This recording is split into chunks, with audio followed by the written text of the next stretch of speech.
Footage showing illegal miners underground in Stilfontein. In one of the incidents, it appeared that one miner was allegedly being abused by others. Now, stakeholders from the Northwest Rescue Operation wish to respond to that exclusive footage.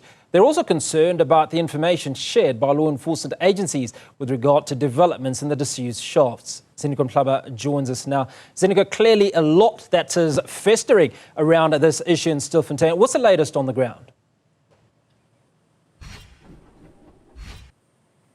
Good afternoon, Hugo. Yes, indeed, we're here in Stilfontein. We're actually just next to the Stilfontein Magistrate Court, where some of those miners who resurfaced over the weekend were making their first appearance here before the magistrate. But also, Hugo, we are joined now by stakeholders of the operations of Stilfontein, community leaders, but also some civic organizations who have been part and parcel of these rescue operations. But also, I think it's also important that, Hugo, we give the stakeholders also a response on that footage we shared as Newzroom Afrika in the afternoon yesterday, just to get their sense and their response, but also what is it that they understand to be the case here as far as the broader operations are concerned. So I'm joined by the community leaders themselves here. I'm going to start with you, Mr. Ngakase.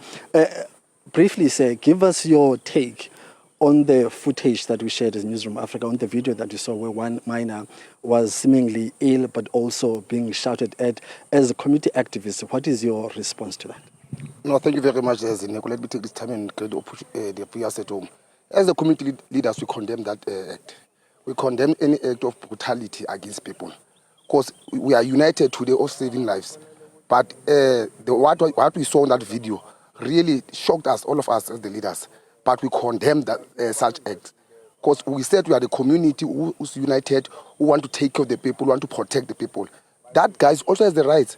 As much as we are fighting for the rights of everyone to have life, he also has the right. But we will not say, we are saying that that video is the reality of what is happening, or it's not the reality of what is happening. Because you must understand one thing, we are not underground, we are on surface. But we will not allow people to be harassed, to be beaten. We will not allow that as leaders. Mr. Portman, let me bring you in here, sir. Give us your overview of how the situation has been unfolding generally here in Stilfontein. If you want to add on what Mr. Ngakase said, you can, but give us a sense of how you guys are feeling as activists on the ground on how the operations have been going so far. Thank you, Zinika. Maybe let me start here. I think 2 days before that video you received exclusively, we had spoken to the authorities, meaning the people who were in charge of the operation, the police, Colonel Modiba, to request, after we have heard that people now are surviving on eating human flesh.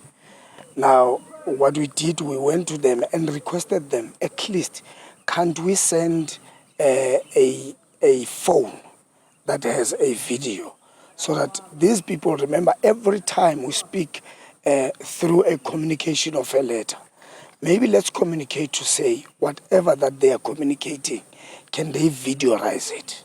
Then 2 days later, we had the video that you played from Newzroom Afrika. Though personally, I would say, really, we do condone the conduct of anybody.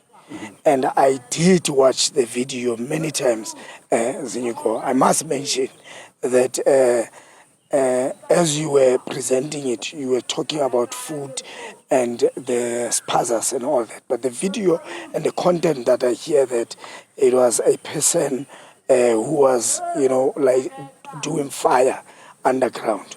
And what I did, I then went and researched why is it a fuss about it. And they mentioned that if you light fire, make a fire underground, because remember there's gas, that's number one, the danger of it, you might kill everyone who is there.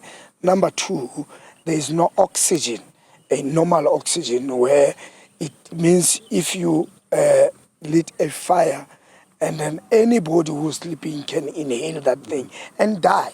That is why it is dangerous for anyone, or it is not allowed for anyone to can make fire underground. But I want to say, as a leader, things like that one must be the thing that encourages our police that said they don't have capacity. If people are abused, it means there's criminality that is done. It means police cannot come here and say they don't have capacity to fight crime. All right. Let me just come back to you quickly, sir. In terms of the general operations, we saw a machine there clearing the scene. Have you been updated in terms of what's happening there, very briefly? No, for now, there's no update. We just went to the shaft this morning to go and check what is happening. But to our surprise, we found the infrastructure that we've been using, that was been assisting people, has been demolished. So it's going to be very hard for us moving forward to see how best we can assist those people. But up to date, we've worked as a community. 1,520-something numbers that is being counted. People that they are claiming that they save those people. Those people, all of them, they were saved by us as community members. Yeah. Okay. Thank you very much, Mr. Ngakase and Mr. Potiam. So those are the community leaders, Mr. Botman, but also Mr. Ngakase. They're just giving us their views on that particular content shared in that video, but also sharing their own experiences in terms of how the situation is on the ground. And of course, they did tell us off camera that as far as their own operations, especially those tools that they use to pull people out on the surface, those things have been removed. And they're saying now they are not sure what will be the next step as far as the rescuing and pulling out of people is going to be in the next coming days or even in the next year. So that's where we are.